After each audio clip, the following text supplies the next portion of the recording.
ਦਰਸ਼ਕੋ break ਤੋਂ ਬਾਅਦ ਤੁਹਾਡਾ ਸਭ ਦਾ ਭਰਪੂਰ ਸਵਾਗਤ ਹੈ। ਦੂਸਰੇ ਸੈਗਮੈਂਟ ਵਿੱਚ ਦੂਸਰਾ ਅਹਿਮ ਇਸ਼ੂ ਇਹ ਸੀ ਕਿ ਸਿੱਖ ਸਿਆਸੀ ਕੈਦੀਆਂ ਦੀ ਰਿਹਾਈ ਬਨਾਮ ਮੋਦੀ ਸਰਕਾਰ ਦੇ ਜਾਲੀ ਦਾਅਵੇ। ਸੋ ਇਸ ਉੱਪਰ ਡਾਕਟਰ ਸਾਹਿਬ ਨੇ ਆਪਣੇ ਬਹੁਤ ਹੀ ਵਧੀਆ ਵਿਚਾਰ ਤੁਹਾਡੇ ਸਾਰਿਆਂ ਨਾਲ ਸਾਂਝੇ ਕੀਤੇ ਨੇ। ਮੈਂ ਆਸ ਕਰਦੀ ਹਾਂ ਕਿ ਤੁਹਾਨੂੰ ਸਾਰਿਆਂ ਨੂੰ ਪਸੰਦ ਆਏ ਹੋਣਗੇ। ਹੁਣ ਆਪਾਂ ਗੱਲਬਾਤ ਕਰਨ ਜਾ ਰਹੇ ਹਾਂ ਕਸ਼ਮੀਰ ਮੁੱਦੇ ਤੇ। ਹਮੇਸ਼ਾ ਦੀ ਤਰ੍ਹਾਂ ਅੱਜ ਵੀ ਗੱਲਬਾਤ ਹੋਏਗੀ। 134 ਦਿਨ ਹੋ ਚੁੱਕੇ ਨੇ ਕਸ਼ਮੀਰ ਨੂੰ ਬੰਦ ਹੋਇਆ। 80 ਲੱਖ ਕਸ਼ਮੀਰੀਆਂ ਨੂੰ ਖੁੱਲੀ ਜੇਲ੍ਹ ਵਿੱਚ ਡੱਕਿਆ ਹੋਇਆ ਹੈ। ਉਹਨਾਂ ਦੀਆਂ ਮੁੱਢਲੀਆਂ ਜ਼ਰੂਰਤਾਂ ਤੋਂ ਉਹਨਾਂ ਨੂੰ ਵਾਂਝਿਆ ਕੀਤਾ ਹੋਇਆ ਹੈ। ਸੋ ਇਸ ਉੱਪਰ ਲਗਾਤਾਰਤਾ ਨਾਲ ਡਾਕਟਰ ਸਾਹਿਬ ਆਪਣੇ ਵਿਚਾਰ ਤੁਹਾਡੇ ਨਾਲ ਸਾਂਝੇ ਕਰਦੇ ਨੇ। ਸੋ ਅੱਜ ਵੀ ਕਰਨ ਜਾ ਰਹੇ ਨੇ। ਸੋ ਅਸੀਂ ਚਾਹਾਂਗੇ ਕਿ ਤੁਸੀਂ ਸਾਡੇ ਨਾਲ ਇਸੇ ਤਰ੍ਹਾਂ ਹੀ ਜੁੜੇ ਰਹਿਣਾ। ਦੇਖਣ ਸੁਣਨ ਲਈ ਐਂਡ ਲਿਖਣ ਲਈ ਤੁਹਾਡਾ ਸਭ ਦਾ ਬਹੁਤ ਬਹੁਤ ਸ਼ੁਕਰੀਆ ਜੀ। ਡਾਕਟਰ ਸਾਹਿਬ ਕੀ ਕਹਿਣਾ ਚਾਹੋਗੇ? ਦੇਖੋ, ਦਿਨਾਂ ਦੀ ਗਿਣਤੀ ਵੀ ਜਿਹੜੀ ਹੈ ਲਗਾਤਾਰਤਾ ਦੇ ਨਾਲ ਵਧੀ ਹੈ। ਅੱਜ ਸਿਰਫ ਇੱਕੋ ਹੀ ਖਬਰ ਜਿਹੜੀ ਕਸ਼ਮੀਰ ਦੇ ਹਵਾਲੇ ਨਾਲ ਸੀ ਕਿ ਜਿਹੜੀ ਮੇਨ ਉਹਨਾਂ ਦੀ ਮਸਜਿਦ ਹਜ਼ਰਤ ਬਾਲ ਮਸਜਿਦ ਉਹ ਉਹਨਾਂ ਨੇ ਪਹਿਲੀ ਵਾਰ 134 ਦਿਨਾਂ 'ਚ ਬਾਅਦ ਲੋਕਾਂ ਦੇ ਲਈ ਖੋਲ੍ਹੀ ਹੈ। ਹਾਲਾਂਕਿ ਜਦੋਂ ਜਿਹੜੀ ਪਿਕਚਰ ਵੀ ਸਾਹਮਣੇ ਆਈ ਹੈ ਉਹ ਬਾਹਰ ਦੀ ਕੰਧ ਦੇ ਨਾਲ ਹੀ ਖੜੇ ਨੇ ਕੁਝ ਬਜ਼ੁਰਗ, ਔਰ ਕਿੰਨਾ ਕੁ ਸਾਰਿਆਂ ਨੂੰ ਜਾਣ ਦਿੱਤਾ ਗਿਆ ਜਾਂ ਉੱਥੇ ਵੀ ਕੋਈ ਪਰਮਿਟ ਸਿਸਟਮ ਇਹਨਾਂ ਨੇ ਬਣਾ ਦਿੱਤਾ ਹੈ, ਕਿਉਂਕਿ ਖਬਰ ਦੀ ਡਿਟੇਲ ਤਾਂ ਸਾਹਮਣੇ ਨਹੀਂ ਆਈ। ਲੇਕਿਨ ਇਹ ਦੱਸਣ ਦੇ ਲਈ ਕਿ ਜੀ ਹਾਲਾਤ ਅਸੀਂ ਜਿਹੜੇ ਨਾਰਮਲ ਕਰ ਦਿੱਤੇ ਨੇ, ਕਿਉਂਕਿ US ਕਾਂਗਰਸ ਦੇ ਵਿੱਚ ਵੀ ਹੀਅਰਿੰਗਸ ਹੋਈਆਂ ਰਿਪੀਟਡਲੀ ਔਰ ਪ੍ਰੈਸ਼ਰ ਵੀ ਬਿਲਟ ਹੋਇਆ ਹੈ। ਸੋ ਪਰ ਅਸਲੀ ਗੱਲ ਉਹੀ ਹੈ ਜਿਹੜੀ ਉਹਨਾਂ ਦੇ ਇੰਟੈਲੀਜੈਂਸ ਬਿਊਰੋ ਚੀਫ AS ਡੁਲਟ ਨੇ ਮਿਲਟਰੀ ਲਿਟਰੇਚਰ ਕਾਨਫਰੰਸ ਚੰਡੀਗੜ੍ਹ ਕਹੀ ਸੀ, ਜਿੱਥੇ ਕਿ ਉਹਨਾਂ ਦਾ RSS ਦਾ ਆਈਡੀਆਲੋਗ ਔਰ ਇਹਨਾਂ ਦਾ BJP ਦਾ ਜਨਰਲ ਸੈਕਟਰੀ ਬੈਠਾ ਹੋਇਆ ਸੀ ਕਿ ਇਸ ਵੇਲੇ ਕਸ਼ਮੀਰ ਦੇ ਵਿੱਚ ਸਾਇਲੈਂਟ ਰੈਜ਼ਿਸਟੈਂਸ ਹੈ ਕਿ ਵੀ ਪਤਾ ਨਹੀਂ ਲੱਗ ਰਿਹਾ ਵੀ ਉਹਨਾਂ ਦੇ ਅੰਦਰ ਕਿ ਉਹ ਸਾਇਲੈਂਟ ਨੇ। ਔਰ ਇਹੀ ਇਹਨਾਂ ਦੇ ਲਈ ਫਿਕਰ ਦਾ ਕਾਰਨ ਵੀ ਹੈ ਕਿ ਵੀ ਇਹ ਇਕੱਲਾ ਇਹ ਨਹੀਂ ਹੈ, ਬਹੁਤ ਵਾਰੀ ਤਾਂ ਹੁੰਦਾ ਨਾ ਜੀ ਇਹ ਜਿਹੜਾ ਲਾਵਾ ਹੈ ਲਾਵਾ ਫੁੱਟੇਗਾ ਜਾਂ ਦੂਜਾ, ਉਹ ਤਾਂ ਕਸ਼ਮੀਰੀਆਂ ਨੇ ਸਾਬਤ ਕਰ ਦਿੱਤਾ ਹੈ ਕਿ ਵੀ ਉਹ ਤਾਂ ਪਹਿਲਾਂ ਹੀ ਜਵਾਲਾਮੁਖੀ ਪਹਾੜ ਨੇ। ਉਹਨਾਂ ਨੇ ਦੱਸ ਦਿੱਤਾ ਵੀ ਤੁਸੀਂ ਸਾਡੀ ਆਜ਼ਾਦੀ ਦੀ ਤਾਂਘ ਨੂੰ ਕੁਚਲ ਨਹੀਂ ਸਕਦੇ। ਪਰ ਆਲ ਆਫ ਏ ਸਡਨ ਇਹਨਾਂ 134 ਦਿਨਾਂ 'ਚ ਇੱਕ ਚੁੱਪ ਇਹ ਬੜੀ ਖੌਫਨਾਕ ਹੈ। ਜਿਹੜੀ ਸਾਇਲੈਂਸ ਹੈ ਇਹ ਇਹਨਾਂ ਦੇ ਲਈ ਕਿਲਿੰਗ ਸਾਬਤ ਹੋ ਰਹੀ ਹੈ। ਔਰ ਉਹਨਾਂ ਦਾ ਇੰਟੈਲੀਜੈਂਸ ਬਿਊਰੋ ਚੀਫ ਕਹਿ ਰਿਹਾ ਹੈ ਕਿ ਉੱਥੇ ਸਾਇਲੈਂਟ ਰੈਜ਼ਿਸਟੈਂਸ ਹੈ। ਸੋ ਇਸ ਲਈ ਹਜ਼ਰਤ ਬਲ ਦੇ ਖੁੱਲ੍ਹਣ 'ਤੇ ਜਾਂ ਇੱਕ ਦਿਨ ਦੇ ਲਈ ਆਉਣ ਜਾਣ ਦੇ ਉੱਤੇ ਵੀ ਕੋਈ ਕਮੈਂਟ ਦੇਖਣ ਦੇ ਵਿੱਚ ਨਹੀਂ ਆਇਆ। ਔਰ ਇਸ ਸਾਰੇ ਦੇ ਨਾਲ ਕਿਉਂਕਿ ਇਹਦੇ 'ਚ ਕੋਈ ਸ਼ੱਕ ਨਹੀਂ ਹੈ ਕਿ ਕਸ਼ਮੀਰੀਆਂ ਦੀ ਪੀੜ ਨੂੰ ਭਾਰਤ ਦੇ ਮੁਸਲਮਾਨਾਂ ਨੇ ਜੇ ਮਹਿਸੂਸ ਕੀਤਾ ਵੀ ਹੋਏਗਾ ਤਾਂ ਦਰਵਾਜ਼ੇ ਬੰਦ ਕਰਕੇ ਅੰਦਰ ਵੜ ਕੇ ਜ਼ਰੂਰ ਕੀਤਾ ਹੋਏਗਾ। ਲੇਕਿਨ ਉਸ ਦੇ ਉੱਤੇ ਕੋਈ ਆਵਾਜ਼, ਕੋਈ ਪ੍ਰੋਟੈਸਟ, ਕੋਈ ਈਵਨ ਹਮਾਇਤ ਦੀ ਸਟੇਟਮੈਂਟ ਕਿ ਉਹ ਵੀ ਕਨਸਟੀਟਿਊਸ਼ਨ ਨੂੰ ਹੀ ਵਾਇਲੇਟ ਕੀਤਾ ਸੀ। ਅੱਜ ਜਦੋਂ ਇਹ ਕਿਹਾ ਜਾ ਰਿਹਾ ਹੈ ਕਿ ਜੀ ਸਿਟੀਜ਼ਨਸ਼ਿਪ ਅਮੈਂਡਮੈਂਟ ਐਕਟ ਜਿਹੜਾ ਹੈ ਵਾਇਓਲੇਸ਼ਨ ਹੈ ਕਨਸਟੀਟਿਊਸ਼ਨ ਦੀ, ਕਿਉਂਕਿ ਡਿਸਕ੍ਰਿਮੀਨੇਟ ਕਰਦਾ ਹੈ ਰਿਲੀਜਨ ਤੇ ਬੇਸਡ, ਉਹ ਤਾਂ ਬੇਸਿਕਲੀ ਆਰਟੀਕਲ 370 ਐਬਰੋਗੇਟ ਕਰਨਾ ਜਿਹੜਾ ਹੈ ਉਹ ਤਾਂ ਕਨਸਟੀਟਿਊਸ਼ਨ ਨੂੰ ਕਿਲ ਕਰਨਾ ਸੀ। ਇਹ ਤਾਂ ਹੈ ਨਾ ਜੀ, ਕਨਸਟੀਟਿਊਸ਼ਨ ਦੀ ਸਪਿਰਿਟ ਵਾਇਲੇਟ ਹੋ ਰਹੀ ਹੈ ਜਿਹੜੀ ਇਕੁਆਲਿਟੀ ਦਿੰਦੀ ਹੈ, ਫੰਡਾਮੈਂਟਲ ਰਾਈਟਸ ਦਿੰਦੀ ਹੈ। ਲੇਕਿਨ ਇਹਦੇ ਬਾਵਜੂਦ ਅਸੀਂ ਸਮਝਦੇ ਹਾਂ ਕਿ ਕਸ਼ਮੀਰੀਆਂ ਦੀ ਆਵਾਜ਼ ਇਸ ਵੇਲੇ ਉਹੀ ਡਿਸਕ੍ਰਿਮੀਨੇਸ਼ਨ ਜਦੋਂ ਹੁਣ ਦੋਨਾਂ ਦੇ ਨਾਲ ਅਸੀਂ ਮਿਲਾ ਕੇ ਦੇਖਦੇ ਹਾਂ, ਉਹ ਨੈਸ਼ਨਲ ਰਜਿਸਟ੍ਰੇਸ਼ਨ ਆਫ ਸਿਟੀਜ਼ਨਸ ਹੋਇਆ NRC ਦਾ ਮੁੱਦਾ ਅਸਾਮ 'ਚ, ਔਰ ਸਿਟੀਜ਼ਨਸ਼ਿਪ ਇਹ ਅਮੈਂਡਮੈਂਟ ਐਕਟ ਦੇ ਥੱਲੇ ਇਸ ਨੇ ਕਸ਼ਮੀਰੀਆਂ ਦੀ ਆਵਾਜ਼ ਨੂੰ ਜ਼ਿੰਦਾ ਵੀ ਰੱਖਿਆ ਔਰ ਇਹ ਦੱਸ ਦਿੱਤਾ ਹੈ ਵੀ ਇੰਡੀਅਨ ਸਟੇਟ ਜਿਹੜੀ ਕਿ ਇਸ ਵੇਲੇ ਨਾਜ਼ੀ ਤਰਜ਼ ਦੇ ਉੱਤੇ ਮੋਦੀ ਅਮਿਤ ਸ਼ਾਹ ਗਵਰਨ ਕਰ ਰਹੇ ਨੇ, ਉਹਨਾਂ ਦੀਆਂ ਕੀ ਨੀਤੀਆਂ ਨੇ ਦੂਸਰੇ ਪ੍ਰਤੀ। ਔਰ ਸਿਟੀਜ਼ਨਸ਼ਿਪ ਐਕਟ ਨੂੰ ਲੈ ਕੇ, ਅਮੈਂਡਮੈਂਟ ਐਕਟ ਨੂੰ ਲੈ ਕੇ ਯੂਨੀਵਰਸਿਟੀਜ਼ ਦੇ ਵਿੱਚ ਵੀ ਪ੍ਰੋਟੈਸਟ ਜਾਰੀ ਨੇ। ਔਰ ਇੱਕ ਵੱਡਾ ਪ੍ਰੋਟੈਸਟ ਜਿਹੜਾ ਕਿ ਜ਼ਿਆਦਾ ਉਹਦੇ ਜਾਮੀਆ ਦੇ ਸਟੂਡੈਂਟ ਸੀ, ਲੇਕਿਨ ਦੂਸਰੇ ਸ਼ਹਿਰੀ ਵੀ ਇੰਡੀਆ ਗੇਟ ਦਿੱਲੀ ਦੇ ਵਿੱਚ ਸੀ। ਔਰ ਮੈਂ ਸਮਝਦਾ ਵੀ ਜਿਵੇਂ ਸਿੱਖਾਂ ਦੇ ਹਵਾਲੇ ਨਾਲ ਅਸੀਂ ਕੱਲ੍ਹ ਗੱਲ ਕੀਤੀ ਸੀ ਕਿ Punjab university Chandigarh, Punjabi university Patiala, Guru Nanak Sahib university Amritsar ਬੜੇ ਜ਼ਬਰਦਸਤ ਪ੍ਰੋਟੈਸਟ ਹੋਏ। ਔਰ ਪੰਜਾਬ ਦੇ ਵਿੱਚ ਮਲੇਰਕੋਟਲੇ ਦੇ ਵਿੱਚ ਇੱਕ ਪ੍ਰੋਟੈਸਟ ਜਿਹਦੇ 'ਚ ਸਰ ਸਿਮਰਨਜੀਤ ਸਿੰਘ ਮਾਨ ਉਹਨਾਂ ਨੇ ਆ ਕੇ ਪਾਰਟਿਸਿਪੇਟ ਕੀਤਾ।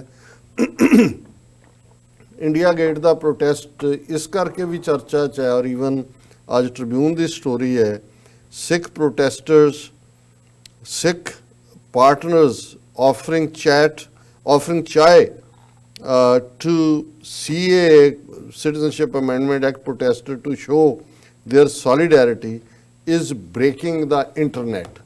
ਹੁਣ ਇੰਟਰਨੈਟ ਕਿਵੇਂ ਬ੍ਰੇਕ ਹੋਇਆ ਕਿ ਉਹ ਹਜ਼ਾਰਾਂ ਦਾ ਇਕੱਠ ਹੈ, ਬਹੁਤ ਠੰਡ ਪੈ ਰਹੀ ਹੈ, ਔਰ ਦੋ ਸਿੰਘ ਜਿਹੜੇ ਕਿ ਨਿਹੰਗ ਬਾਣੇ 'ਚ ਨੇ, ਖਾਲਸਾਈ ਬਾਣਾ ਜਿਹੜਾ ਸ਼ਸਤਰਧਾਰੀ 3 ਫੁੱਟੀ ਕਿਰਪਾਨ ਵੀ ਹੈ, ਬਰਛੇ ਵੀ ਨੇ, ਔਰ ਉਹਨਾਂ ਨੇ ਕਿਹਾ ਜੀ ਅਸੀਂ ਤਾਂ ਜਾ ਰਹੇ ਸੀ ਪ੍ਰੋਟੈਸਟ ਕਰਨ, ਜਿਹੜਾ ਸਾਡਾ ਇਤਿਹਾਸਕ ਗੁਰਦੁਆਰਾ ਤੋੜਿਆ ਉੜੀਸਾ 'ਚ ਜਗਨਨਾਥਪੁਰੀ 'ਚ, ਔਰ ਉਦੋਂ ਹੀ ਅਸੀਂ ਇਹ ਖਬਰਾਂ ਦੇਖੀਆਂ ਵੀ ਜਾਮੀਆ ਦੇ ਸਟੂਡੈਂਟਸ ਨਾਲ ਧੱਕਾ ਹੋ ਰਿਹਾ, ਔਰ ਗੁਰੂ ਨੇ ਸਾਨੂੰ ਸਿਖਾਇਆ ਕਿ ਵੀ ਅਸੀਂ ਧੱਕਾ ਨਹੀਂ ਸਹਾਰਨਾ, ਉਹਦੇ ਖਿਲਾਫ ਖਲੋਣਾ, ਔਰ ਅਸੀਂ ਇੱਥੇ ਆ ਗਏ। ਔਰ ਉਹਨਾਂ ਨੇ ਕਿਹਾ ਜੀ ਹੋਰ ਅਸੀਂ ਕੀ ਕਰ ਸਕਦੇ, ਅਸੀਂ ਜਾਨ ਦੇ ਸਕਦੇ, ਪਰ ਉਹ ਨਾਲ ਦੀ ਨਾਲ ਉਹਨਾਂ ਨੇ ਚਾਹ ਜਿਹੜੀ ਆ ਉਹਨਾਂ ਸਾਰਿਆਂ ਨੂੰ ਸਰਵ ਕਰਨ ਦਾ ਵੀ ਪ੍ਰਬੰਧ ਕੀਤਾ। ਔਰ ਇਸ ਸਾਰੇ ਦਾ ਨਤੀਜਾ ਇਹ ਹੈ ਕਿ ਬਾਕੀ ਖਬਰਾਂ ਤਾਂ ਚੱਲ ਹੀ ਰਹੀਆਂ ਸੀ ਕਿ ਕੀ ਹੋ ਰਿਹਾ ਹੈ, ਇਹ ਖਬਰ ਕਿਉਂਕਿ ਦੋਨੋਂ ਹੀ ਦਰਸ਼ਨੀ ਸਿੰਘ ਨੇ, ਨੌਜਵਾਨ ਨੇ, ਪੂਰੇ ਕੌਨਫੀਡੈਂਸ ਦੇ ਨਾਲ ਆ ਕੇ ਖਲੋਤੇ ਨੇ ਕਿ ਅਸੀਂ ਤੁਹਾਡੇ ਨਾਲ ਖਲੋਤੇ ਹਾਂ, ਇਹ ਬਹੁਤ ਅਮਿਤ ਸ਼ਾਹ ਔਰ ਇਹਨਾਂ ਨੇ ਧੱਕਾ ਕੀਤਾ ਔਰ ਅਸੀਂ ਸਾਡਾ ਧਰਮ ਹੀ ਸਾਨੂੰ ਸਿਖਾਉਂਦਾ ਹੈ। ਇਹਨੇ ਇੱਕ ਟ੍ਰੈਂਡ ਸ਼ੁਰੂ ਕਰ ਦਿੱਤਾ ਹੈ, ਉਹ ਟਵਿੱਟਰ ਦੇ ਉੱਤੇ ਹੋਏ, ਉਹ ਫੇਸਬੁੱਕ, ਮੈਨੂੰ ਵੀ ਬਹੁਤ ਸਾਰਿਆਂ ਪਾਸਿਓਂ ਉਹਦੇ ਲਿੰਕ ਸ਼ੁਰੂ ਹੋ ਗਏ ਆਣੇ। ਪਰ ਇਸ ਤੋਂ ਪਹਿਲਾਂ ਕਿ ਮੈਂ ਇਹਦੀ ਡੀਟੇਲ 'ਚ ਗੱਲ ਕਰਾਂ, ਇੱਕ 4-4.5 ਮਿੰਟ ਦੀ ਵੀਡੀਓ ਜਿਹੜੀ ਕਿ ਉੱਥੇ ਮੌਕੇ ਤੇ ਰਿਕਾਰਡ ਸ਼ਾਇਦ ਸੁਰਖਾਬ TV ਹੈ ਪੰਜਾਬੀ ਦਾ, ਉਹਨਾਂ ਨੇ ਕੀਤੀ, ਇਹ 4 ਮਿੰਟ ਦੀ ਹੈ। ਮੈਂ ਆਪਣੀ ਟੈਕਨੀਕਲ ਟੀਮ ਨੂੰ ਕਹਾਂਗਾ ਵੀ ਉਹ ਚਲਾ ਦੇਣ, ਤੇ ਇਹਦੇ ਤੋਂ ਬਾਅਦ ਅਸੀਂ ਕਮੈਂਟ ਕਰਦੇ ਹਾਂ, ਕਿਉਂਕਿ ਜਦੋਂ ਇਸ ਕਿਸਮ ਦੀ ਕੋਈ ਗੱਲ ਵਾਪਰਦੀ ਹੈ ਇਵੇਂ ਹੀ ਹੈ ਜਿਵੇਂ ਕਸ਼ਮੀਰੀਆਂ ਦੇ ਮੁੱਦੇ ਦੇ ਉੱਤੇ ਜਦੋਂ ਆ ਕੇ ਸਿੱਖ ਖਲੋਤੇ ਔਰ ਉਹ ਸਾਰੇ ਉਹਨਾਂ ਨੇ ਕੋਲੋਂ ਟਿਕਟਾਂ ਲਾ ਕੇ ਕਸ਼ਮੀਰੀ ਬੱਚੀਆਂ ਨੂੰ ਉਹਨਾਂ ਦੇ ਘਰੀਂ ਪਹੁੰਚਾਇਆ, ਗੁਰਦੁਆਰਿਆਂ ਦੇ ਦਰਵਾਜ਼ੇ ਖੋਲ ਦਿੱਤੇ, ਹੋਸਟਲਾਂ ਦੇ ਬਾਹਰ ਜਾ ਕੇ ਗਾਰਡ ਬਣ ਕੇ ਖਲੋ ਗਏ ਕਿ ਤੁਸੀਂ ਕਸ਼ਮੀਰੀ ਬੱਚੀਆਂ ਵੱਲ ਦੇਖ ਨਹੀਂ ਸਕਦੇ। ਔਰ ਜਿਵੇਂ ਉਹਦੀ ਰੈਸਿਪਰੋਕੇਸ਼ਨ ਹੋਈ ਦੂਸਰੇ ਪਾਸਿਓਂ, ਇਵੇਂ ਹੀ ਹਾਲਾਂਕਿ ਬੜਾ ਛੋਟਾ ਇੱਕ ਜੈਸਚਰ ਹੈ, ਲੇਕਿਨ ਮੁਸਲਮਾਨਾਂ ਦੇ ਵਿੱਚ ਜਿਹੜੇ ਉੱਥੋਂ ਦੇ ਵੀ ਨੇ ਉਹਨਾਂ ਨੂੰ ਲੱਗਾ ਭਾਈ ਆ ਗਏ ਨੇ ਸਿੱਖ, ਆ ਕੇ ਸਾਡੇ ਨਾਲ ਖਲੋ ਗਏ ਨੇ। ਔਰ ਈਵਨ ਇੰਟਰਨੈਟ ਦੇ ਉੱਤੇ ਜਦੋਂ ਅਸੀਂ ਦੇਖਦੇ ਹਾਂ ਜਿਹੜੇ ਰਿਐਕਸ਼ਨ, ਔਰ ਇਹ ਜਿਹੜਾ ਉਹਨਾਂ ਨੇ ਇੱਕ ਨੇ ਜਿਵੇਂ ਫੋਨ ਵਾਲਾ ਬਾਬਾ ਜੀ ਦੀ ID ਤੋਂ ਕਿਸੇ ਨੇ ਲਿਖਿਆ, ਇਹ ਸਿੱਖ travelled all the way from Punjab to Delhi to support the protesting student, he explains beautifully as to why he is doing it and what all is wrong with the past। ਉਹਨੇ ਇੱਕ ਕਿਹਾ ਨਾ, ਬੋਲ ਇੱਕੋ ਹੀ ਰਿਹਾ, ਨਾਲ ਦੂਜਾ ਖੜਾ ਹੈ, ਔਰ ਉਹ ਸਾਰੇ ਚੋਂ ਜਿਹੜਾ ਖਾਸ ਤੌਰ ਤੇ ਇੱਕ ਕਮੈਂਟ ਜਿਹੜਾ ਮਿਰਰ ਦੀ ID ਔਰ ਟ੍ਰਿਬਿਊਨ ਦੇ ਰਿਹਾ, ਜਿਹੜਾ ਐਂਟਾਈ ਸਿੱਖ ਪੇਪਰ ਹੈ, ਔਰ ਹੈਡਲਾਈਨ ਦੇ ਕੇ ਵੀ ਕਿਵੇਂ ਸਿੱਖਾਂ ਨੇ ਦਿਲ ਜਿੱਤ ਲਿਆ, ਉਹਦਾ ਇੱਕ ਕਮੈਂਟ ਹੈ, ਉਹ ਆਪਣਿਆਂ ਨੂੰ ਕਹਿ ਰਿਹਾ ਸਾਰਿਆਂ ਨੂੰ, whenever you find a Sikh brother hug them and thank them, ਕਿ ਜਦੋਂ ਵੀ ਤੁਹਾਨੂੰ ਕੋਈ ਸਿੱਖ ਭਰਾ ਮਿਲਦਾ ਉਹਨੂੰ ਜੱਫੀ ਪਾਓ ਔਰ ਉਹਨੂੰ ਉਹਦਾ ਸ਼ੁਕਰੀਆ ਕਰੋ। Have been through so much and yet retain so much love and humility, ਕਿ ਸਿੱਖਾਂ ਦੇ ਨਾਲ ਆਪ ਕੀ ਹੋਇਆ, ਕਿੰਨੀ ਨਸਲਕੁਸ਼ੀ ਤੋਂ ਬਾਅਦ ਨਸਲਕੁਸ਼ੀ ਉਹ ਇਹ ਕਹਿਣਾ ਚਾਹੁੰਦਾ ਹੈ ਕਿ ਆਪ ਕਿਸ ਹਾਲਾਤ ਚੋਂ ਨਿਕਲੇ ਨੇ, ਲੇਕਿਨ ਅਜੇ ਵੀ ਉਹਨਾਂ ਦੇ ਅੰਦਰ ਪਿਆਰ ਹੈ ਔਰ ਹਿਊਮਿਲਿਟੀ ਹੈ, ਨਮਰਤਾ ਹੈ। I make it a point to visit gurdwaras and pay respects whenever I am in the vicinity of one, ਕਿ ਮੈਂ ਜਿੱਥੇ ਵੀ ਜਾਂਦਾ ਮੈਂ ਇਸ ਗੱਲ ਨੂੰ ਯਕੀਨੀ ਬਣਾਉਂਦਾ ਕਿ ਮੈਂ ਗੁਰਦੁਆਰੇ ਜ਼ਰੂਰ ਜਾਵਾਂ, ਆਪਣਾ ਰਿਸਪੈਕਟ ਪੇ ਕਰਾਂ। The secular majority can learn instead of ifs and buts, ਕਿ ਆ ਸੈਕੂਲਰ ਉਹਨੇ ਕੌਮਿਆਂ 'ਚ ਪਾਇਆ, ਆਪਣੇ ਆਪ ਨੂੰ ਸੈਕੂਲਰ ਕਹਿਣ ਵਾਲੇ ਇਹ ਸਿੱਖਾਂ ਤੋਂ ਸਿੱਖਣ ਕਿ ਇਨਸਾਨੀਅਤ ਕੀ ਹੈ। ਸੋ ਮੈਂ ਆਪਣੀ ਟੈਕਨੀਕਲ ਟੀਮ ਨੂੰ ਕਹਾਂਗਾ ਵੀ ਇਸ ਵੀਡੀਓ ਨੂੰ ਜ਼ਰੂਰ ਚਲਾ ਦੇਣ।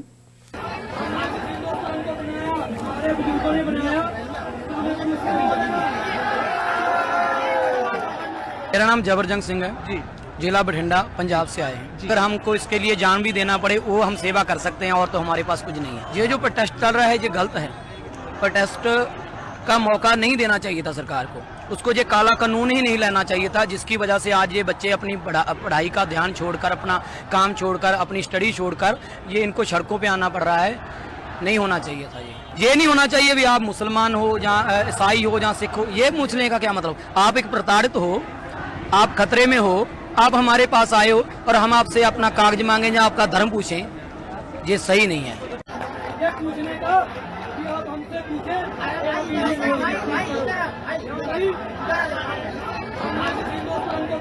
हमारे बुजुर्गों ने बनाया,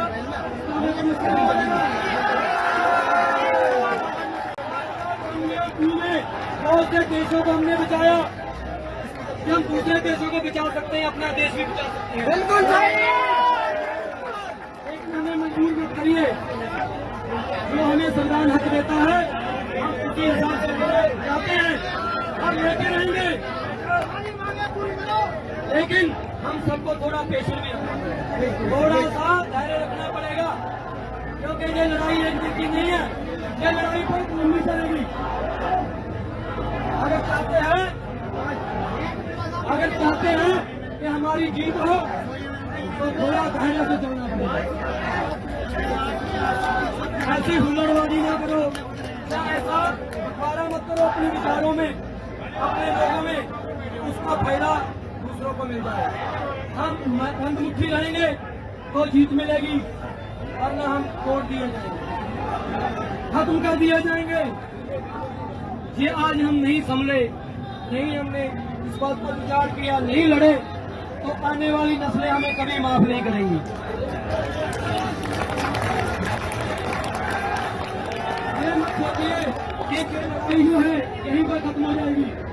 आज हमने CAB को पास नहीं करवाया तो और बहुत कानून बनेंगे, हमें मारा जाएगा धीरे धीरे से। ये छोटे छोटे जहर के टीके हैं वो हमें लगाए जा रहे हैं, वो हमने सोचना है कि हमने उसका विरोध करना है या ये सोच लेना है चलता है। नहीं चलेगा, नहीं चलने देंगे, नहीं चलने देंगे। हम मर जाएंगे लेकिन झुकेंगे नहीं, और जो चाहता हम सामने होना चाहिए। ये नहीं है कि हमारे साथ हजारों लोगों को फिर ही लड़ेंगे, नहीं, हम अकेले भी रह गए तो भी लड़ेंगे। ये आज आप पर हमला है, कल हम पर भी होगा।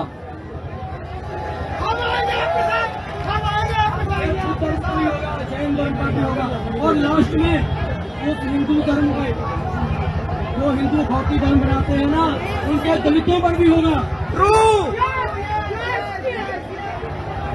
क्योंकि अगर ये हिंदुओं के होते तो हिंदुओं को रोटी दे देते, उनको कपड़ा दे देते, मकान दे देते, उनसे छीनते ना, नौकरी दे देते। क्योंकि उनका जो कुछ था वो तो पहले ही छीन चुके हो। आदिवासियों की जमीन छीन ली, झारखंड जैसे राज्यों के आपने खनिज छीन लिए, और जो आम लोग थे मिडिल क्लास के, नोटबंदी के दौरान उनका जो पैसा था वो भी आपने छीन लिया, और आप उनको कहते हो फिनलैंड में लगे हो। नहीं, आप कौन है? हम सब ये दूसरे वाले भी हमें देना है। ਲੀਡਰ ਸਾਹਿਬ ਇਹਨਾਂ ਦੋਨਾਂ ਸਿੰਘਾਂ ਅੱਗੇ ਆਪਾਂ ਕਹਾਂਗੇ ਉਹਨਾਂ ਨੂੰ ਸਜਦਾ ਕਰਾਂਗੇ, ਉਹਨਾਂ ਨੂੰ ਸਲੂਟ ਕਰਾਂਗੇ, ਇਹਨਾਂ ਦੀ ਬਹਾਦਰੀ ਇਮਦਾਦ ਦੇਣੀ ਬਣਦੀ ਹੈ। ਸਾਡੇ ਗੁਰੂਦੇਵ ਸਿੰਘ ਆ ਨਿਤਰੇ ਨੇ ਮੈਦਾਨ ਵਿੱਚ। ਲੀਡਰ ਸਾਹਿਬ ਇਹੀ ਸਿੱਖੀ ਦੀ ਸਪਿਰਿਟ ਹੈ, ਔਰ ਇਸ ਕਿਸਮ ਦੇ ਬਹਾਦਰ ਯੋਧਿਆਂ ਨੇ ਇਨਸਾਨੀਅਤ ਨੂੰ ਵੀ ਔਰ ਪਰਉਪਕਾਰ ਦੀ ਭਾਵਨਾ ਨੂੰ ਵੀ ਜਿਉਂਦਿਆਂ ਰੱਖਿਆ ਹੋਇਆ ਹੈ। ਸੋ ਮੇਰਾ ਖਿਆਲ ਹੈ ਮੈਂ ਵਕਤ ਵੱਲ ਦੇਖ ਰਿਹਾ, ਹੁਣ ਮੈਂ ਹੋਰ ਕਮੈਂਟ ਨਹੀਂ ਕਰਦਾ, ਤੁਸੀਂ ਮੈਸੇਜ ਹਾਂਜੀ ਕਰਦੇ ਆਪਾਂ। ਪਹਿਲੇ ਸੈਗਮੈਂਟ ਤੇ ਸਾਡੇ ਕੋਲ ਕਾਫੀ ਸਾਰੇ ਮੈਸੇਜ ਨੇ, ਅਸੀਂ ਸਭ ਦਾ ਬਹੁਤ-ਬਹੁਤ ਸ਼ੁਕਰੀਆ ਅਦਾ ਕਰਦੇ ਹਾਂ। ਮੇਰੇ ਕੋਲ ਮੈਸੇਜ ਆ ਗਿਆ ਪਹਿਲਾ, ਰਾਜਵਿੰਦਰ ਸਿੰਘ ਜੀ ਕਹਿੰਦੇ ਨੇ ਵਾਹਿਗੁਰੂ ਜੀ ਕਾ ਖਾਲਸਾ ਵਾਹਿਗੁਰੂ ਜੀ ਕੀ ਫਤਿਹ। Doctor Sahib great show as always. I'm amazed at Indian patriots. They never see the threat to India from these politicians. They kill their conscience and work for these politicians. So ਦੇਖੋ ਇਹ brain washed ਵੀ ਹੁੰਦੇ ਨੇ, ਔਰ ਰੋਟੀ ਰੋਜ਼ੀ ਦੇ ਚੱਕਰ 'ਚ ਜਿਹੜਾ ਬਾਕੀ ਮੋਦੀ ਭਗਤ ਨੇ, ਦੇਸ਼ ਭਗਤ ਤਾਂ ਕਾਹਦੇ ਨੇ, ਔਰ RSS ਦੇ ਗੂਨਸ ਨੇ, ਬਿਲਕੁਲ, ਔਰ ਉਹਨਾਂ ਦੀ ਕਨਵਿਕਸ਼ਨ ਹੈ ਕਿ ਵੀ ਇਹ ਜਿਹੜਾ ਅਖੰਡ ਭਾਰਤ ਬਣਨ ਜਾ ਰਿਹਾ ਜੀ। ਮਨਜੀਤ ਸਿੰਘ ਮਠਾਰੂ ਜੀ ਸਾਨੂੰ ਲਿਖਦੇ ਨੇ, ਕਹਿੰਦੇ ਨੇ ਕਿ ਸਹੀ ਕਿਹਾ ਡਾਕਟਰ ਸਾਹਿਬ। ਐਂਡ ਸੈਫ ਸਾਨੀ ਸਾਨੂੰ ਫਤਿਹ ਬੁਲਾਉਂਦੇ ਨੇ, ਔਰ ਦਲਜੀਤ ਸਿੰਘ ਜੀ ਵੀ ਫਤਿਹ ਬੁਲਾਉਂਦੇ ਨੇ। ਮਨਜੀਤ ਸਿੰਘ ਮਠਾਰੂ ਜੀ ਫਿਰ ਲਿਖਦੇ ਨੇ ਖਾਲਸਾ ਜ਼ਿੰਦਾਬਾਦ। ਐਂਡ ਸੁਖਜੀਤ ਸਿੰਘ ਜੀ ਵੀ ਕਹਿੰਦੇ ਨੇ ਕਿ ਇਹਨਾਂ ਦਾ ਤਾਂ ਉਹ ਹਾਲ ਹੈ, ਪੱਲੇ ਨਾ ਮੇਰੇ ਢੇਲਾ ਮੈਂ ਕਰਦੀ ਮੇਲਾ ਮੇਲਾ। ਸੋ ਪਰਮਜੀਤ ਖਾਲਸਾ ਜੀ ਵਾਹਿਗੁਰੂ ਜੀ ਕਹਿੰਦੇ ਨੇ। ਗੁਰਦੀਪ ਸਿੰਘ ਜੀ ਵਾਹਿਗੁਰੂ ਜੀ ਕਹਿੰਦੇ ਨੇ। ਐਂਡ ਲਾਲ ਬਾਬੂ ਜੀ ਸਾਨੂੰ ਲਿਖਦੇ ਨੇ 1984 ਤੋਂ ਬਾਅਦ ਸਿੱਖ 1992 ਤੋਂ ਬਾਅਦ ਮੁਸਲਮਾਨਾਂ ਨੂੰ ਹਿੰਦੂ ਸ਼ੈਤਾਨ ਦੀਆਂ ਸਾਰੀਆਂ ਏਜੰਸੀਆਂ ਵਿੱਚ ਭਰਤੀ ਤੇ ਜ਼ਿੰਮੇਵਾਰੀ ਅਹੁਦਿਆਂ ਤੇ ਨਹੀਂ ਲਾਇਆ ਜਾਂਦਾ। ਹਰ ਜਗ੍ਹਾ RSS ਵਾਲਿਆਂ ਦੇ ਕੈਂਪ 'ਚੋਂ ਟ੍ਰੇਨਿੰਗ ਕੀਤੇ ਕਾਰਕੁਨਾਂ ਨੂੰ ਹਿੰਦੂ ਅੱਤਵਾਦੀਆਂ ਨੂੰ ਹੀ ਲਾਇਆ ਜਾਂਦਾ ਹੈ। ਇਹ ਹੁਣ ਸਪਸ਼ਟ ਦਿਖਦਾ ਹੈ। ਔਰ ਬਾਦ ਸਿੰਘ ਜੀ ਫਤਿਹ ਬੁਲਾਉਂਦੇ ਨੇ ਜੀ। ਭੁਪਿੰਦਰ ਸਿੰਘ ਜੀ ਸਾਨੂੰ ਲਿਖਦੇ ਨੇ, ਕਹਿੰਦੇ ਨੇ ਕਿ ਡਾਕਟਰ ਸਾਹਿਬ ਨਾਜ਼ੀਆਂ ਦੇ ਹੋਂਦ 'ਚ ਆਉਣ ਦੇ ਸਮੇਂ ਹੀ RSS ਹੋਂਦ 'ਚ ਆਈ। ਉਸ ਸਮੇਂ ਇਹਨਾਂ ਨੂੰ ਪਤਾ ਨਹੀਂ ਸੀ ਕਿ ਨਾਜ਼ੀਆਂ ਦਾ ਕੀ ਹਾਲ ਹੋਵੇਗਾ, ਪਰ ਫਿਰ ਵੀ ਇਹਨਾਂ ਨੇ ਉਸ ਆਈਡੀਓਲੋਜੀ ਨੇ ਜਾਰੀ ਰੱਖਿਆ। ਪਰ ਹੋ ਸਕਦਾ ਹੈ ਨਾਜ਼ੀ ਕਿੱਥੇ ਆਪਣੇ ਮਨਸੂਬਿਆਂ 'ਚ ਫੇਲ ਹੋਏ ਨੇ, ਉਹਨਾਂ ਦੀ ਕੋਖ ਕੀਤੀ ਹੋਵੇਗੀ।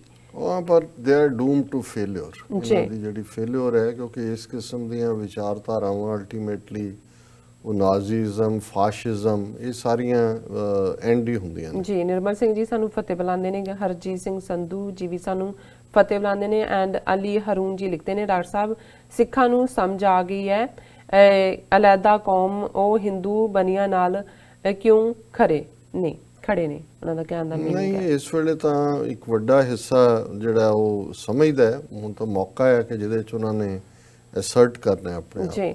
ਦੂਸਰੇ ਸੈਗਮੈਂਟ ਤੇ ਮੈਸੇਜ ਨੇ ਮਨਜੀਤ ਸਿੰਘ ਮਠਾਰੂ ਜੀ ਸਾਨੂੰ ਲਿਖਦੇ, yes positive the Khalsa will live long is the blessings of success of Khalistan ਜ਼ਿੰਦਾਬਾਦ। ਬਹੁਤ ਬਹੁਤ ਸ਼ੁਕਰੀਆ ਮਠਾਰੂ ਸਾਹਿਬ ਦਾ, ਉਹਨਾਂ ਦੇ ਹਮੇਸ਼ਾ ਹੀ ਉਤਸ਼ਾਹ ਵਾਲੀ ਹੁੰਦੀ ਹੈ ਲਿਖਤ ਉਹਨਾਂ ਦੀ ਜੀ। ਸਿੰਘ ਮੁਖਤਿਆਰ ਸਿੰਘ ਲਿਖਦੇ ਨੇ, ਸਰ ਮੋਦੀ ਸ਼ਾਹ ਪਾਗਲ ਹੋ ਗਿਆ। ਸੋ ਫਿਰ ਮੇਰੇ ਕੋਲ ਮੈਸੇਜ ਐਸ ਸੁਰਿੰਦਰ ਜੀ ਲਿਖਦੇ ਨੇ, ਜਿਹੜੇ ਲੋਕ ਜ਼ੁਲਮ ਖਿਲਾਫ ਆਵਾਜ਼ ਬੁਲੰਦ ਨਹੀਂ ਕਰਦੇ ਉਹ ਮਾਨੋ ਜ਼ਾਬਰ ਦੇ ਭਾਈਵਾਲ ਹੁੰਦੇ ਨੇ। ਐਸ ਸੁਰਿੰਦਰ ਜੀ ਦੀਆਂ ਲਿਖਤਾਂ ਸੋਸ਼ਲ ਮੀਡੀਆ ਤੇ ਵੀ ਕਾਫੀ ਹੁੰਦੀਆਂ। ਉਹਨਾਂ ਨੇ ਜਿਵੇਂ ਪਾਕਿਸਤਾਨ ਦੇ ਅੰਦਰੂਨੀ ਹਾਲਾਤ ਬਾਰੇ ਵੀ ਕਾਫੀ ਉਹਨਾਂ ਦਾ ਅੱਛਾ ਇਨਸਾਈਟ ਹੈ। ਔਰ ਮੈਂ ਇਹ ਦੱਸਣਾ ਭੁੱਲ ਗਿਆ ਵੀ ਜਦੋਂ ਇੰਗਲੈਂਡ ਦੇ ਵਿੱਚ ਵਰਲਡ ਸਿੱਖ ਪਾਰਲੀਮੈਂਟ ਸੈਸ਼ਨ ਹੋਇਆ, ਐਸ ਸੁਰਿੰਦਰ ਜੀ ਮਿਲਣ ਆਏ। ਉਹਨਾਂ ਨੇ ਈਵਨ TV 84 ਲਈ 100 ਪਾਉਂਡ ਜਿਹੜੇ ਨੇ ਉਹ ਅਸੀਂ ਜਿਹੜਾ ਉਹਨਾਂ ਨੂੰ ਲੱਖ ਪਾਉਂਡ ਵਾਂਗ ਸਮਝਦੇ ਹਾਂ, ਕਿਉਂਕਿ ਜਿਹੜਾ ਉਹਨਾਂ ਦਾ ਪਿਆਰ ਹੈ ਔਰ ਖੁਦ ਉਹ ਇੱਕ ਇੰਟੈਲੈਕਚੁਅਲ ਨੇ ਔਰ ਮਹਿਸੂਸ ਕਰਦੇ ਨੇ ਵੀ TV 84 ਦਾ ਕੀ ਰੋਲ ਹੈ।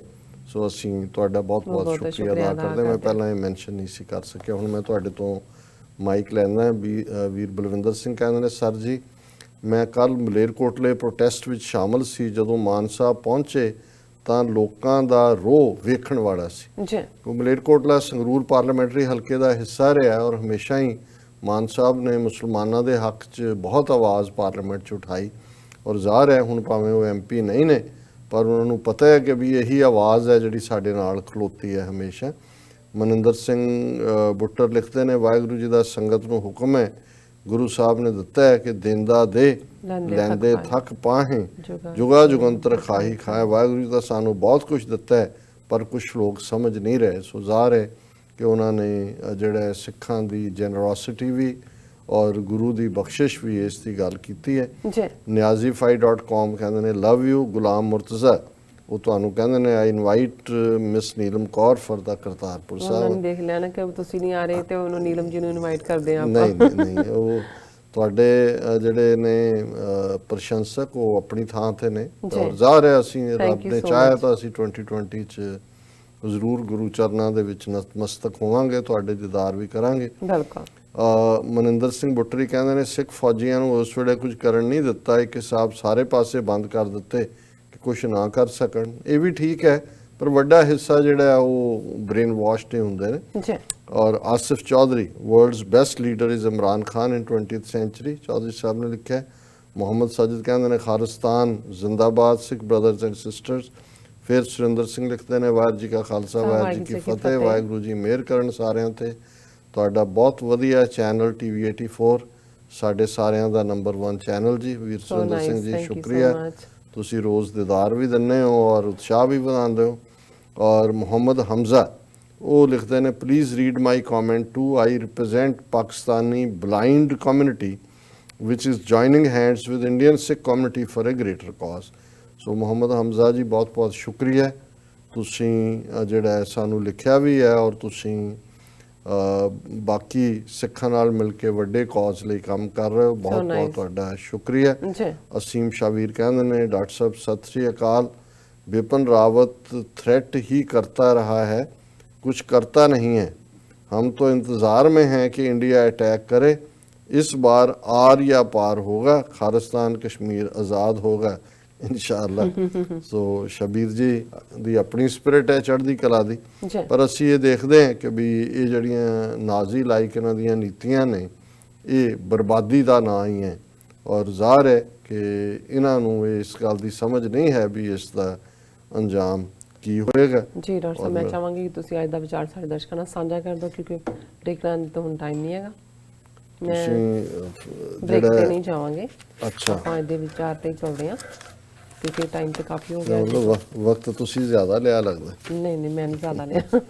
ਤੁਸੀਂ ਜਿਵੇਂ ਅਸੀਂ ਇਹਨਾਂ ਦਿਨਾਂ ਦੇ ਵਿੱਚ ਪੋਹ ਦਾ ਮਹੀਨਾ ਚੱਲ ਰਿਹਾ ਹੈ, ਔਰ ਅਸੀਂ ਅੱਗੇ ਵੀ ਜ਼ਿਕਰ ਕੀਤਾ ਸੀ ਕਿ ਸਾਡੇ ਇਤਿਹਾਸ ਦਾ ਇਹ ਉਹ ਦੌਰ ਹੈ ਜਦੋਂ ਗੁਰੂ ਕਲਗੀਧਰ ਪਾਤਸ਼ਾਹ ਗੁਰੂ ਗੋਬਿੰਦ ਸਿੰਘ ਸਾਹਿਬ ਅਨੰਦਪੁਰ ਸਾਹਿਬ ਤੋਂ ਕਿਲ੍ਹਾ ਛੱਡਣ, 9 ਮਹੀਨੇ ਦਾ ਕਿਲ੍ਹੇ ਦਾ ਘੇਰਾ, ਸਰਸਾ ਦਾ ਕੰਢਾ, ਚਮਕੌਰ ਦੀ ਗੜੀ, ਮਾਛੀਵਾੜੇ ਦਾ ਸੱਥਰ ਔਰ ਸਰਹੰਦ ਦੀ ਕੰਧ। ਸੋ ਇਹ ਸਾਡਾ ਸ਼ਹੀਦੀਆਂ ਭਰਿਆ ਇਤਿਹਾਸ ਵੀ ਹੈ ਔਰ ਇਹ ਸਾਡੀ ਮੋਟੀਵੇਸ਼ਨ ਵੀ ਹੈ, ਜਿਹਦੇ ਚੋਂ ਇਹ ਵੀ ਸਬਕ ਕਿ ਸੱਚ ਦਾ ਰਸਤਾ ਬੜਾ ਕਠਿਨ ਹੁੰਦਾ ਹੈ, ਵਿਖੜਾ ਹੁੰਦਾ ਹੈ, ਮੁਸ਼ਕਲ ਹੁੰਦਾ ਹੈ, ਪਰ ਇਹ ਵੀ ਸਾਡੀ ਯਾਦ ਦਹਾਨੀ ਹੈ ਕਿ ਸਾਡੇ ਗੁਰੂ ਸਾਹਿਬਾਨ ਨੇ ਸਰਬੰਸ ਕੁਰਬਾਨ ਕਰਕੇ ਇਸ ਰਸਤੇ ਤੇ ਤੁਰ ਕੇ ਹੀ ਇਸ ਖਾਲਸੇ ਦੀ ਨੀਂਹ ਰੱਖੀ। ਇਸ ਲਈ ਇਹ 1.25 ਲੱਖੀ ਸਪਿਰਿਟ ਜਿਹੜੀ ਖਾਲਸੇ ਦੀ ਹੈ, ਜੇ 40 ਭੁੱਖੇ ਪਾਣੇ ਸਿੱਖ ਚਮਕੌਰ ਦੀ ਗੜੀ 'ਚ ਲੱਖਾਂ ਦੀ ਫੌਜ ਦਾ ਮੁਕਾਬਲਾ ਕਰਦੇ ਆ, ਕੱਲਾ ਕੱਲਾ ਸਿੰਘ ਸ਼ਹੀਦ ਹੁੰਦਾ ਹੈ, ਇਹਨੇ ਸਾਨੂੰ ਕਦੇ ਖੌਫਜ਼ਦਾ ਨਹੀਂ ਹੋਣ ਦਿੱਤਾ। ਔਰ ਇਹੀ ਮਾਡਲ ਹੈ ਜੇ ਸੰਤ ਜਰਨੈਲ ਸਿੰਘ ਭਿੰਡਰਾਂਵਾਲੇ, ਜਨਰਲ ਸੁਬੇਗ ਸਿੰਘ, ਭਾਈ ਅਮਰੀਕ ਸਿੰਘ 40-50 ਸਿੰਘਾਂ ਦੇ ਨਾਲ 72 ਘੰਟੇ ਭਾਰਤ ਦੀ 2 ਲੱਖ ਫੌਜ ਜਿਹੜੀ ਟੈਂਕਾਂ ਤੋਪਾਂ ਦੇ ਨਾਲ ਲੈਸ ਹਮਲਾਵਰ ਹੁੰਦੀ ਹੈ, to the last breath and bullet ਖਲੋਂਦੇ ਨੇ, ਤੇ ਇਹ ਚਮਕੌਰ ਦੀ ਗੜੀ ਚੋਂ ਨਿਕਲੀ ਸਪਿਰਿਟ ਹੈ। ਸੋ ਅਸੀਂ ਇਹ ਫੈਸਲਾ ਕੀਤਾ ਸੀ ਕਿ ਇਸ ਮਹੀਨੇ ਅਸੀਂ 10ਵੇਂ ਪਾਤਸ਼ਾਹ ਦੀ ਬਾਣੀ ਦਾ ਹੀ ਵਿਚਾਰ ਕਰਾਂਗੇ ਔਰ ਸ਼ਬਦ ਹਜ਼ਾਰੇ ਪਾਤਸ਼ਾਹੀ 10ਵੀਂ ਦੇ 2 ਸ਼ਬਦ, ਇੱਕ ਅਸੀਂ ਪਰਸੋਂ ਵਿਚਾਰਿਆ ਸੀ, ਰੇਮਨ ਐਸੋ ਕਰ ਸੰਨਿਆਸਾ, ਸੰਨਿਆਸੀਆਂ ਨੂੰ ਐਡਰੈਸਡ। ਕੱਲ ਅਸੀਂ ਵਿਚਾਰਿਆ ਸੀ ਰਾਮਕਲੀ ਰਾਗ 'ਚ ਕਿ ਰੇਮਨ ਇਹ ਬਿਦ ਜੋਗ ਕਮਾਓ, ਜੋਗੀਆਂ ਨੂੰ ਐਡਰੈਸ ਕਰਕੇ ਜਿਹੜੇ ਸੰਨਿਆਸੀ ਔਰ ਜੋਗੀ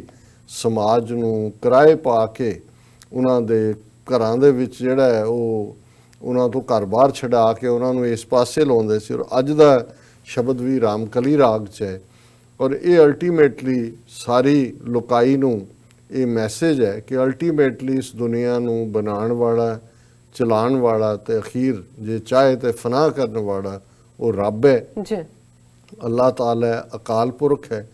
ਔਰ ਉਸ ਦੇ ਲੜ ਲੱਗਿਆਂ ਹੀ, ਉਸ ਦੇ ਅੱਗੇ ਆਪਣਾ ਆਪ ਸਮਰਪਿਤ ਕੀਤਿਆਂ ਹੀ ਜਿਹੜਾ ਜ਼ਿੰਦਗੀ ਦੀ ਹਕੀਕਤ, ਜ਼ਿੰਦਗੀ ਦਾ ਸੱਚ ਸਮਝ ਆਉਂਦਾ ਹੈ। ਔਰ ਇਹ ਸ਼ਬਦ ਹੈ ਪ੍ਰਾਣੀ परम पुरख पग लागो, सोवत कहाँ मोह निद्रा में, कब हूँ सुचित वह जागो रहाओ।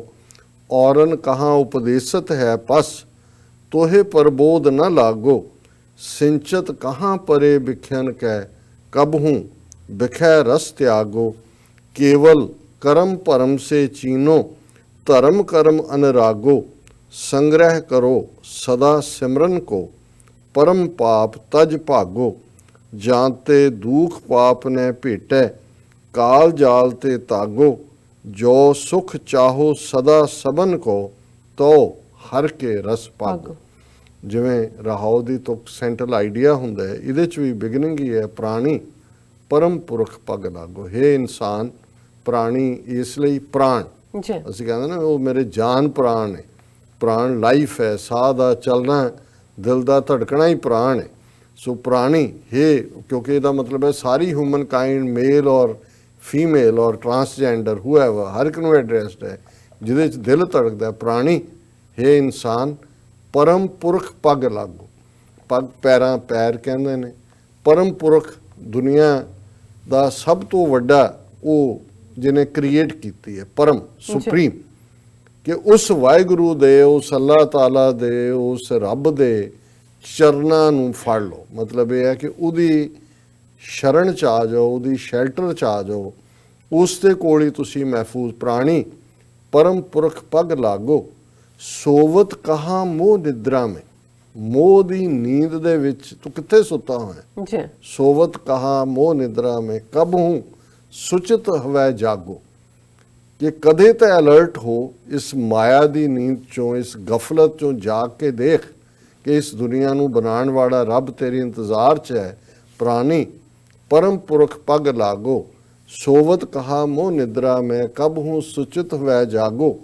ਫਿਰ ਇਹ ਸਾਡੇ ਵਰਗਿਆਂ ਲਈ ਹੈ। ਔਰਨ ਕਹਾਂ ਉਪਦੇਸਤ ਹੈ ਪਸ, ਤੋਹੇ ਪ੍ਰਬੋਧ ਨਾ ਲਾਗੋ। ਸਿੰਚਤ ਕਹਾਂ ਪਰੇ ਵਿਖਿਆਨ ਕਹਿ, ਕਬ ਹੂੰ ਵਿਖੈ ਰਸ ਤਿਆਗੋ। ਜੀ ਕਿ ਵੀ ਤੂੰ ਦੂਸਰਿਆਂ ਨੂੰ ਉਪਦੇਸ਼ ਕਰਦਾ ਹੈ, ਹੇ ਡੰਗਰਾ ਪਸ਼ੂ, ਔਰਨ ਕਹਾਂ ਉਪਦੇਸਤ ਹੈ ਪਸ, ਤੋਹੇ ਪ੍ਰਬੋਧ ਨਾ ਲਾਗੋ। ਤੈਨੂੰ ਆਪਣੀ ਤਾਂ ਸਮਝ ਨਹੀਂ ਆਈ, ਆਪਣਾ ਤੂੰ ਐਨਲਾਈਟਨ ਨਹੀਂ ਹੋਇਆ। ਔਰਨ ਕਹਾਂ ਉਪਦੇਸ਼ਤ ਹੈ ਪਸ, ਤੋਹੇ ਪ੍ਰਬੋਧ ਨਾ ਲਾਗੋ।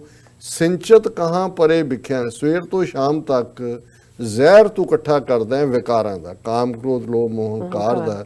ਸਿੰਚਤ ਕਹਾਂ ਪਰੇ ਵਿਖਿਆਨ ਕਹਿ, ਕਬ ਹੂੰ ਵਿਖੈ ਰਸ ਤਿਆਗੋ। ਜੀ ਕਦੇ ਤਾਂ ਇਸ ਜ਼ਹਿਰ ਨੂੰ ਛੱਡ, ਜਿਹੜਾ ਜ਼ਹਿਰ ਦਾ ਰਸ ਤੂੰ ਇਕੱਠਾ ਕਰਦਾ ਹੈ।